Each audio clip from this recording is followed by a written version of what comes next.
If you're a real estate investor and are wondering how to raise and leverage private money to make more profit on every deal, then you're in the right place. On Raising Private Money, we'll speak with new and seasoned investors to dissect their deals and extract the best tips and strategies to help you get the money, because the money comes first. Now here's your host, Jay Connor.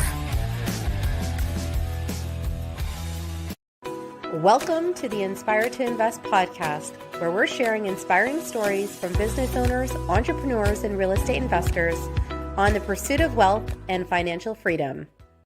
This episode of Inspire to Invest is brought to you by Executive Lens. Hey everybody, welcome to Inspire to Invest. I've got Jay Connor here today. He's joining us from Morehead City, North Carolina. I am obviously Canadian, so I don't know that area too well myself. Jay is passionate about motivating and teaching other real estate investors about how they can raise private money without ever asking for money. So that sounds kind of perfect.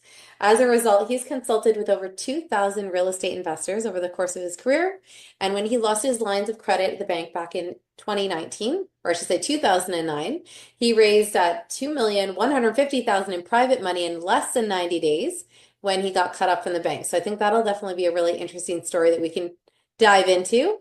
Jay is also a commercial real estate developer of shopping centers and condominium centers. He's a national speaker and a presenter on the topics of private money, foreclosures on this side of COVID, business automation, and personal development. And he also is a two-time national best-selling author and a past president of Business Networking International. So thank you for taking time out of your day to be with us today. How are you?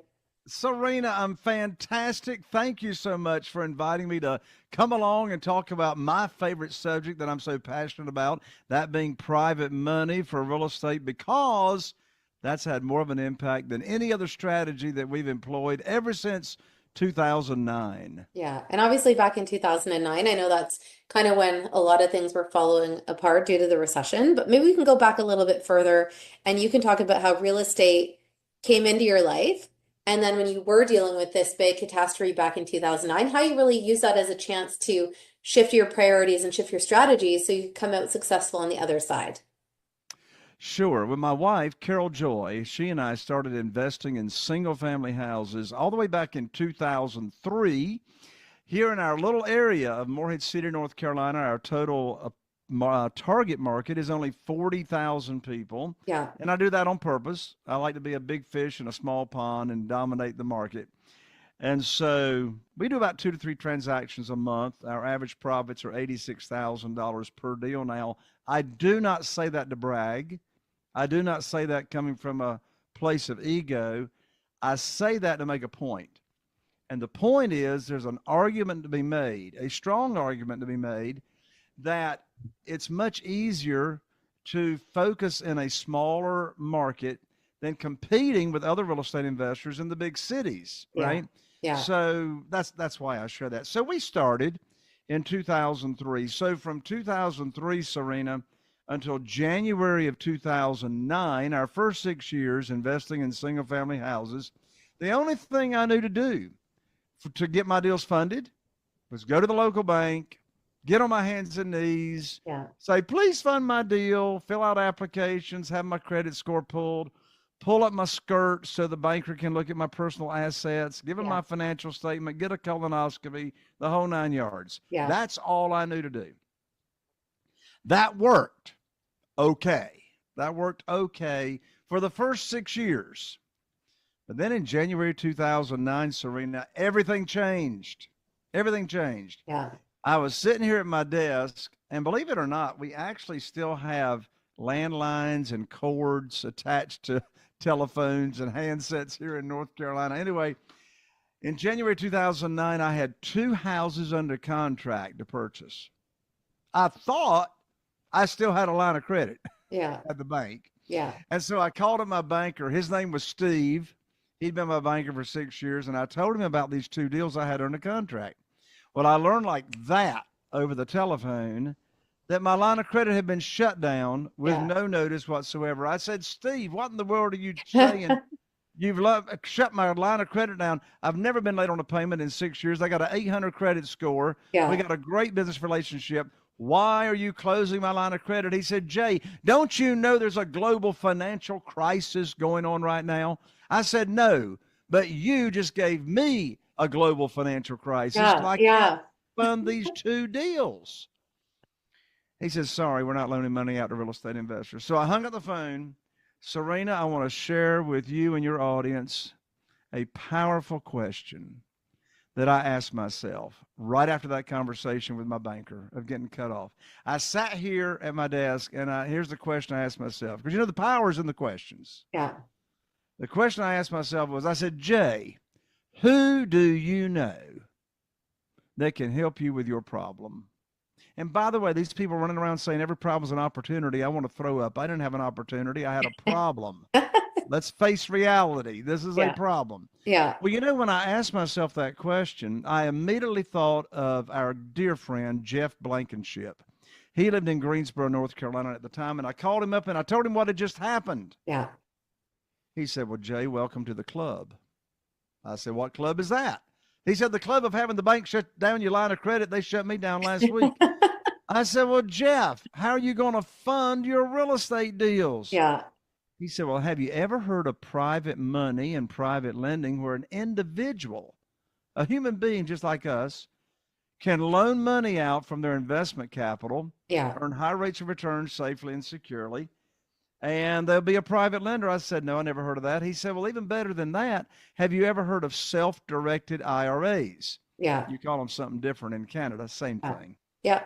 Have you ever heard of self-directed IRAs? I said, no.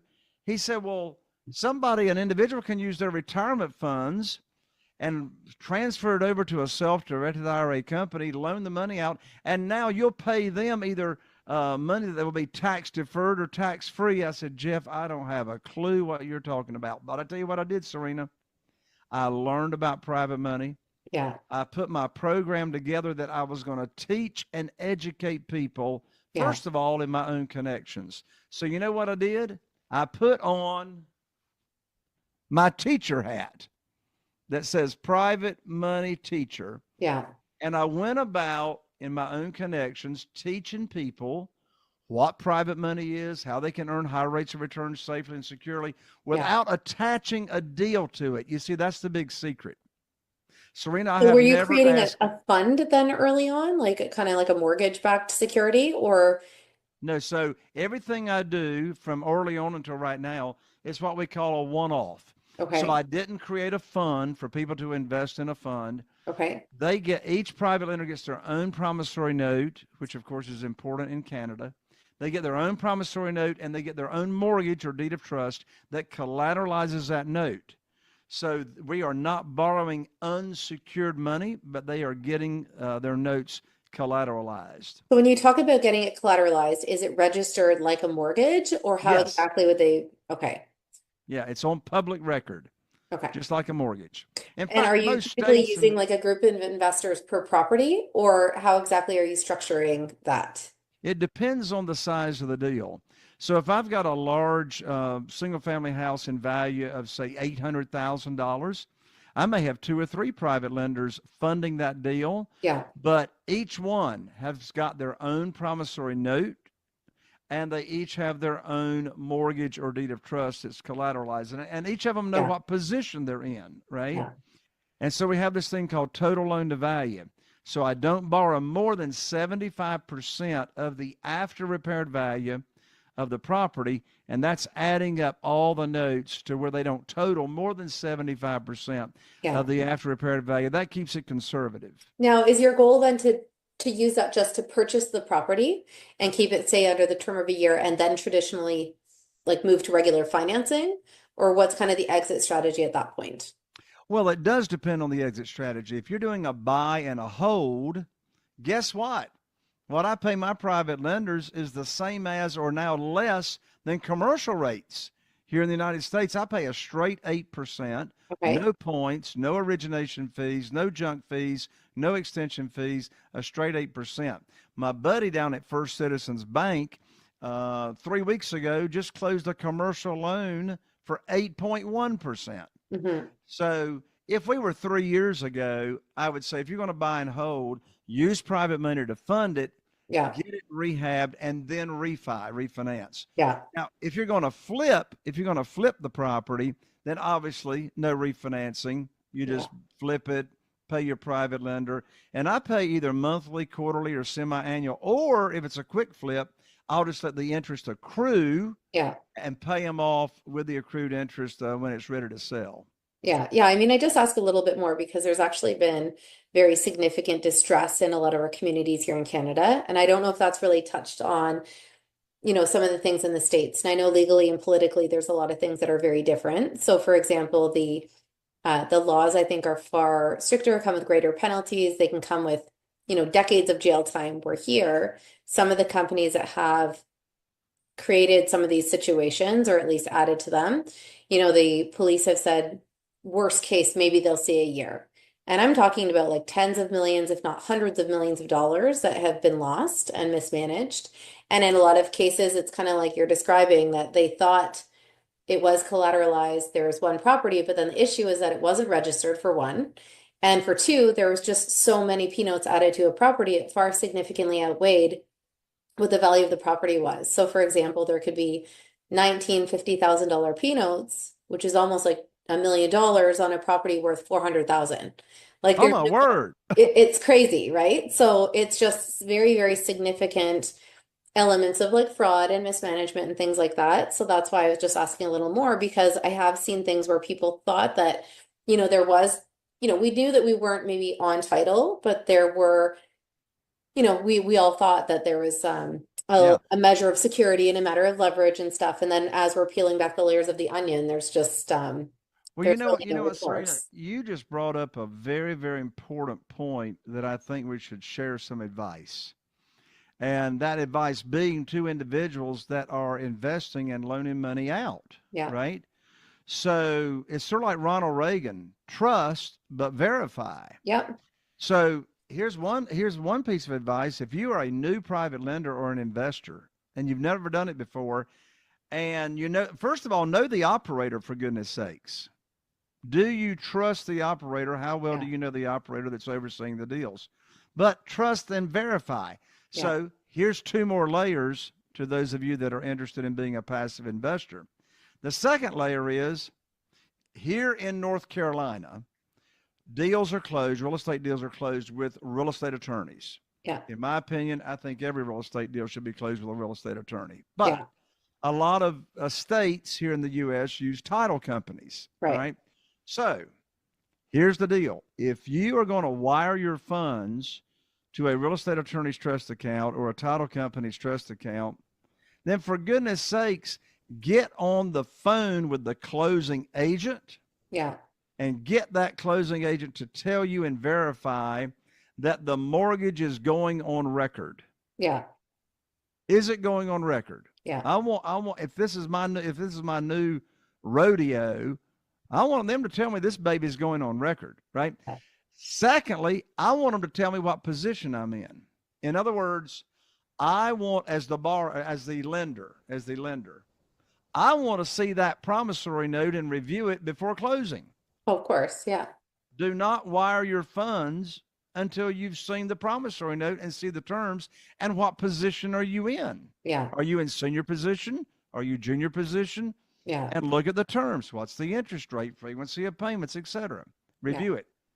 And then the next, chronologically, the next thing you want to look for is you should be receiving, as the lender, you should be receiving in the mail the original recorded document. At least that's the case here in the States. Yeah. The lender gets the original recorded document that's on public record. And listen, if you as the lender, sorry I've gone to preaching here, Serena, but it's so important. You as the lender, if you don't have that document in your hand that you are secure, because look, I don't borrow any unsecured funds, and you as a lender should not loan any unsecured funds, in my opinion, right? I don't care if it's your mama, your daddy, your sister, your cousin.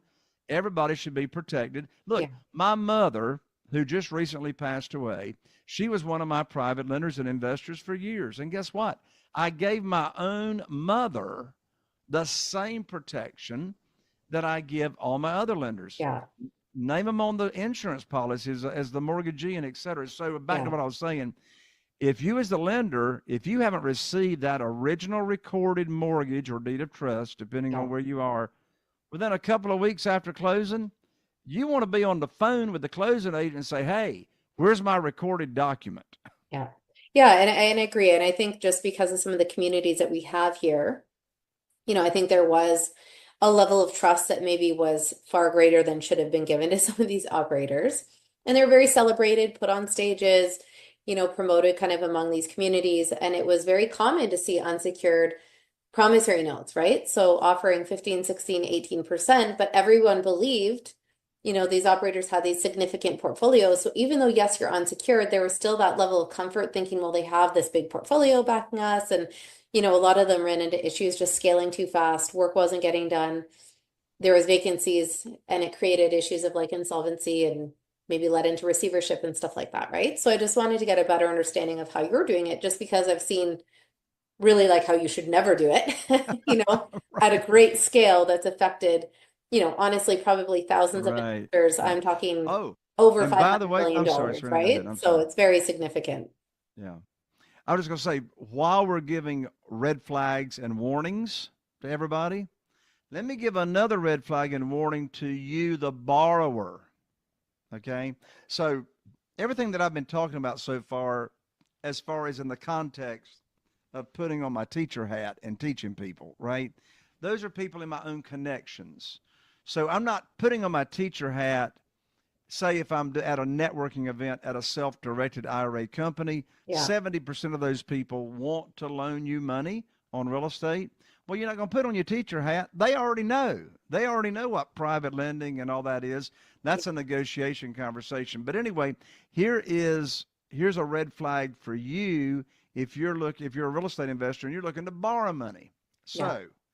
And I tell you, Serena, I know you've heard this. I've heard it so many times, it just makes me sick to my stomach. These scammers, and that's what they are, these scammers will go on Facebook and they will instant message you and they will be saying, hey, I've got funding for real estate deals for only 3%, no fees, no origination. So to begin with, when it sounds too good to be true, it is. Yeah. Right. And here's where they get you. They pump you up. I got this great deal. I got this great private lending program. It's only 3%. Right. And here's the catch. You have to send in $5,000. Yeah. Just to be considered. Yeah. To be for your application fee. Yeah. And of course, if we don't approve you or fund your deal, you get your deposit back. That is a bold-faced lie. And here's the key. You never send money to a lender. They never get paid for a lender. Now, maybe an appraisal, right? Yeah. But the lender does not get paid for anything. No application fees, no nothing. I'm talking hard money here, hard money lending. Yeah. Until closing. They get their money out of the after the closing takes place. So anyway, beware. Beware. Yeah, I mean, I have seen some of them that are even upwards of $20,000. And I think just because of some of the challenges, like you said, like your line of credit disappeared overnight. And there's some people in our communities that are doing a lot of the right things, but now they're having issues getting that institutional financing. So they're trying to find alternative measures out there, and they've been approached by companies just like you're talking about, offering, we've got all these connections, but you have to apply and pay $10,000 or even $20,000 just to apply, and then they're disappearing, right? So on that note, I know we've been talking for a little while, so we're just going to take a little brief break for a word from our sponsors, and we'll be right back. What if I told you your next big client, investor, or business opportunity is already watching you? They just don't know you yet. In today's digital world, attention is currency. Sharing the right content can mean the difference between being seen as an expert or being completely overlooked. If you're not actively building your personal brand, you're leaving money, influence, and opportunity on the table. That is where Executive Lens comes in. We help busy business owners, investors, and entrepreneurs capture and curate compelling content so you can build a powerful personal brand on LinkedIn and beyond without adding hours to your already packed schedule. Through high quality video storytelling, we help you capture the essence of your brand So when people see you online, they don't just scroll by, they stop, watch, and engage. Your story deserves to be told. Your expertise deserves to be recognized.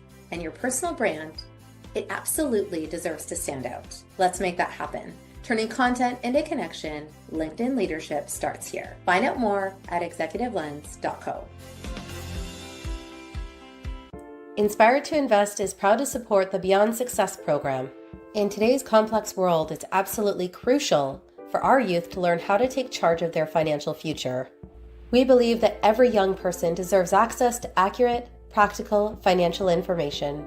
Designed to bridge the gap, the Beyond Success program leverages a comprehensive educational bootcamp to equip young minds with essential financial literacy skills. At Beyond Success, it's not just about teaching financial literacy, it's also about fostering a foundation for a prosperous and empowered future. Join us. Together we can build a brighter financial future for the next generations. Join us. Together we can build a brighter financial future for the next generations. Thanks again for following along with this episode of Inspired to Invest.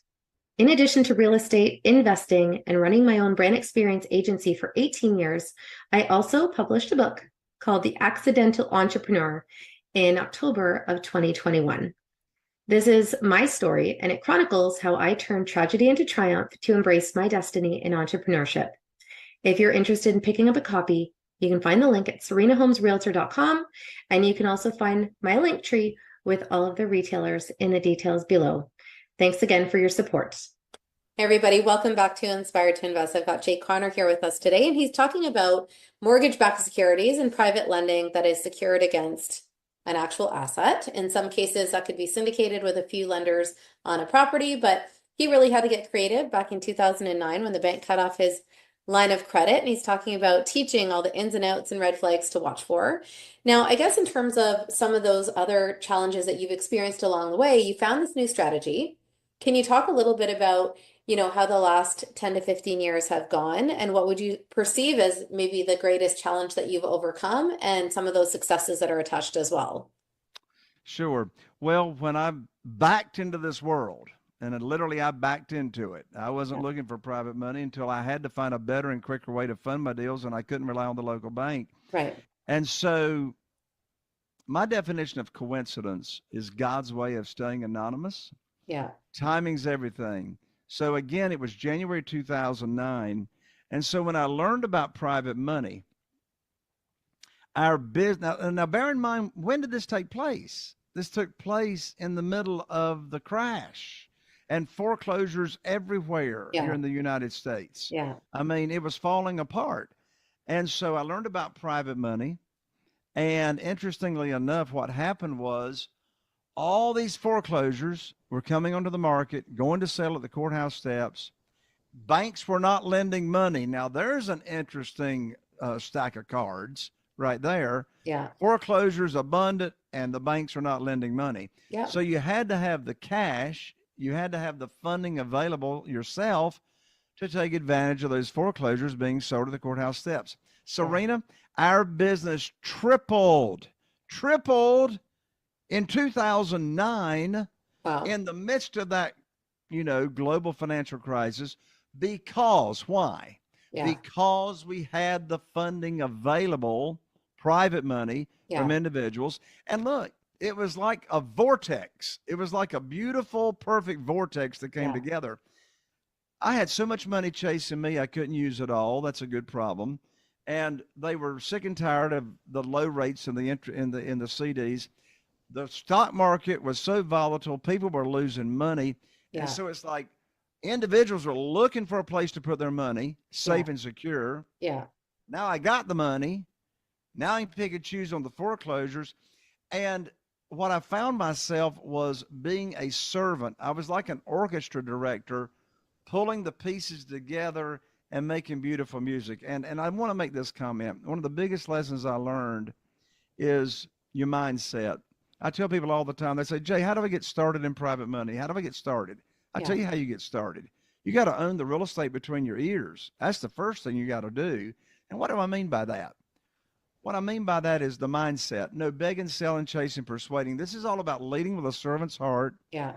exposing people to this opportunity that have never heard of it. And 99% of the people walking around never heard of a self-directed IRA, Yeah. Yeah. what they can do. And so when you put on your teacher hat, you lead with a servant's heart. Don't be talking about a deal you need funded in the initial conversation, because Yeah. desperation has got a smell to it. Yeah. Lead with a servant's heart. Teach people about this world. And then when you've got a deal for them to fund, I mean, here's what's interesting, Serena. I've never asked anybody for money. Never asked anybody for money. They say, Jay, how do you get your deals funded? And you never ask anybody for money. Here's how. I teach them. They tell me how much they got. And Yeah. I'll say, I'm going to put your money to work for you just as soon as possible. Serena, I'm going to share with you and your audience right now the exact script that I say over the phone to my private lender when I've got a deal for them to fund. It's called the good news phone call. Yeah. The good news phone call. I call them up. I say, I've got great news. I can now put your money to work. Yeah. I've got a house in Newport with an after repaired value of $200,000. Yeah. The funding required for the deal is $150,000. I know that matches up to what you got. Closings next Tuesday. You'll need to have your funds wired to my real estate attorney's trust account next Monday. I'm going to have my attorney email you the wiring instructions. End of conversation. No pitch. Yeah. And here's why. You see, the most stupid question I could ask my private lender is, do you want to fund the deal? Of course they want to fund the deal. They've been waiting for the phone call for me to put their money to work. And Serena, particularly if they have moved their retirement funds over to a self-directed IRA company, they're not making any money until I put their money to work. Yeah. I'm not going to bring them a deal to fund unless it matches the criteria of the program that I taught them. Yeah. So it's win, win, win, win, win with no chasing. Yeah. No, understood. Now, when you look at the value of your portfolio now, like where does that stand? Like, is it a couple hundred properties? Is it thousands? How much money have kind of raised now that, I guess, how many years has passed? I guess 14 or 16 So years. here's the deal. So I've raised $8.5 million, but I've used $230 million because I just keep using the money over and over and Right. over and over again Yeah. without having to go out and raise it again. Yeah. As far as the portfolio goes, I've only got 25 houses because I'm not primarily a buy and hold person. Right. So you're primarily flipping them. Yeah, I'm not a landlord. I do sell a lot of homes and have sold a lot of homes on rent to own or lease purchase, Yeah. but I actually help the people get a mortgage on my lands. Not supposed to do that, right? You're supposed to leave them alone. No, Yeah. I actually help them get a mortgage, and 80% of those people actually get a mortgage because we help them. Yeah. No, that's awesome. Now, in terms of building your own community, I know you said that you like to be that big fish in a small pond. So when you have been building up your database of private lenders, is that just through the connections that you're making, or like how are you building in that respect? It's all through networking. So I started out with my own network, right? People I go to church with, people in my cell phone, people on my email list, invite them to a luncheon, paid for their lunch. Yeah. Just one private lender luncheon, I raised $969,000 in that 90 minutes. So I started out with my own connections. Well, I don't care how big your network is, you're going to run out of connections if you're just starting out networking. Yeah. So I started building my network. My favorite way to quickly build my network was by joining Business Networking International. Started by Ivan Meisner. Serena, I'm sure you're familiar with it. Even little teeny tiny Morehead City, North Carolina has got a Business Networking International. So the way that works is your fellow chapter members are out telling your story and referring people to you that are looking for a high rate of return safely and securely. Yeah. And of course, I send them leads. So it's all been through connections. Now, let me be transparent what I mean by connections. I go on my social media and I can talk about my deal that I'm doing and what I bought it for and how my investor or private lender is making a high rate of return safely and securely. I'm just telling stories and planting seeds. That's part of networking. Yeah, understood.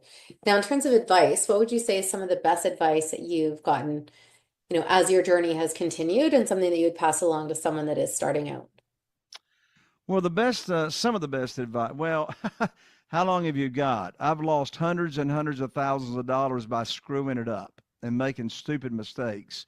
because I didn't have a mentor or a coach that I was working with. Yeah. But let me just share a short story that's got powerful advice that goes along with it. Shortly after I had started investing in real estate here locally, there was a condominium, oceanfront condominium here at Atlantic Beach, that was on the foreclosure courthouse steps. I bought it. My intention, Serena, was to renovate it, make it absolutely beautiful, and flip it. That was the intended exit strategy. Well, guess what? By the time I finished it, I got ready to sell it. The market had turned. Prices are coming down. I was stubborn. I held on to my price very, very stupidly. Prices continue to come down. So by the time I'm willing to drop my price, guess what? I can't sell it for what I got in it. Yeah. So what have I got to do? I got to stop the bleeding. So I put it on the rental market. So this condominium only has revenue at Atlantic Beach 13 weeks out of the year because it's a summertime rental.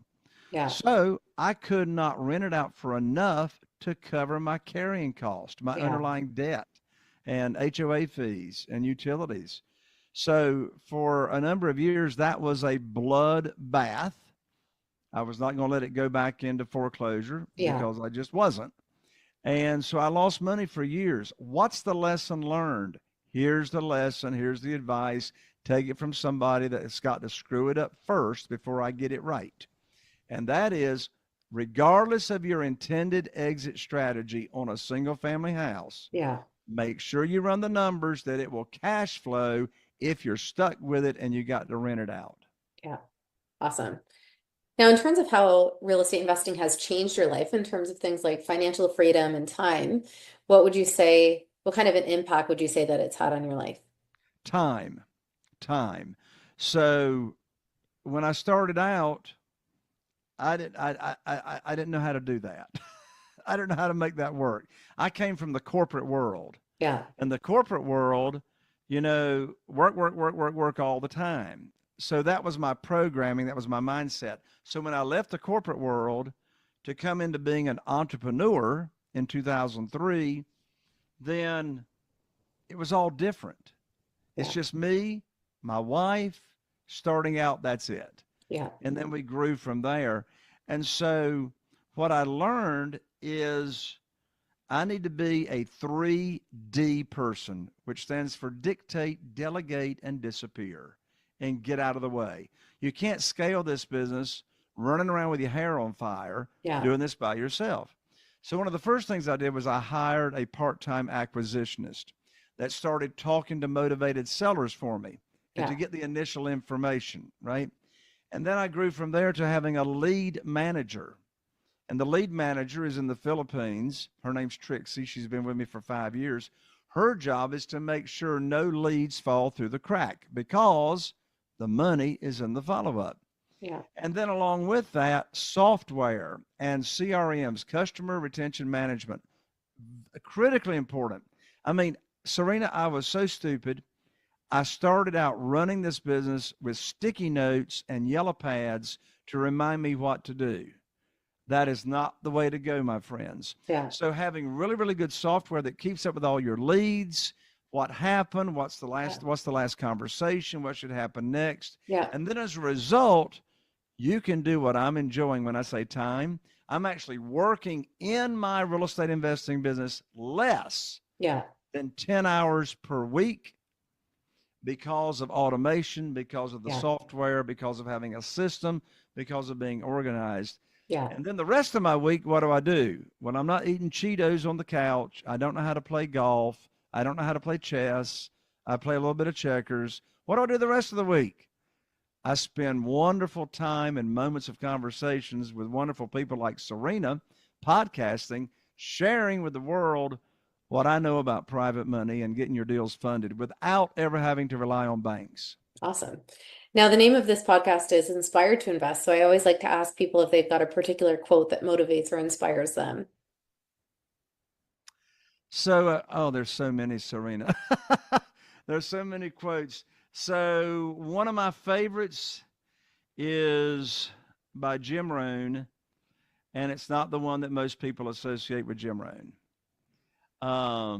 The quote is, your next 5 years, what your next 5 years will look like, will be dependent upon the people you meet and the books you read. With that, I'll share the other quote from my dear friend, Tom Kroll. Tom Kroll founded the largest wholesaling investing coaching business in the nation. And his mantra is read 8 pages a day. Read 8 pages a day of nonfiction, self-growth, personal growth, and biographies and autobiographies. Those 8 pages a day will change your life. Yeah, that's great. Now, I appreciate your time today. How can everybody get in touch with you if they want to learn more about what you do? And I know that you've got a book that you mentioned before we hopped on, so maybe you can talk for a minute about that. Absolutely. Thank you, Serena. So I'm so excited about my recent book. It's a bestseller, and it's called Where to Get the Money Now. Where to Get the Money Now. This is not an ebook. It's actually a book. The subtitle is How and Where to Get Money for Your Real Estate Deals Without Relying on Traditional Lenders or Hard Money Lenders. Yeah. It's $20 on Amazon, Where to Get the Money Now, but don't spend $20. Give me a gift of allowing me to gift you this book. Just covers shipping. You can go to Jay Conner. I'm an ER, not an OR, by the way. So go to jayconner.com/book. That's JAYCONNER.com/book. And believe it or not, the Postal Service is actually still in business. I'll autograph the book for you. We'll 3-day priority ship it to you. And I think you'll really enjoy the book. It's very easy to read, understand, and it will show you how to attract a lot of private money for your real estate deals where you never miss out on a deal. Awesome. So we'll include all of that in the show notes below. Of course, thank you for your time today. And for anyone that is watching or listening, we appreciate your time. Make sure that you have followed along on social at Inspired to Invest podcast. And remember, when you invest in yourself, the sky's the limit. Thanks again. Thank you to Executive Lens for bringing us this episode of Inspired to Invest. The views represented on this podcast are for general information only and does not constitute investment or other professional advice or an offering of securities. The host and guests featured on Inspired to Invest make no representations as to the performance of any particular investment. Should you decide to make an investment, you are responsible for conducting your own review and analysis. It is recommended that you obtain independent legal, accounting, and tax advice from licensed professionals. Are you feeling inspired by the knowledge you gained in this episode? Then head over to jayconner.com/moneyguide. That's JCONNER.com/moneyguide and download your free guide that shares 7 reasons why private money will skyrocket your real estate investing business right now. Again, that's jayconner.com/moneyguide to get your free guide. We'll see you next time on Raising Private Money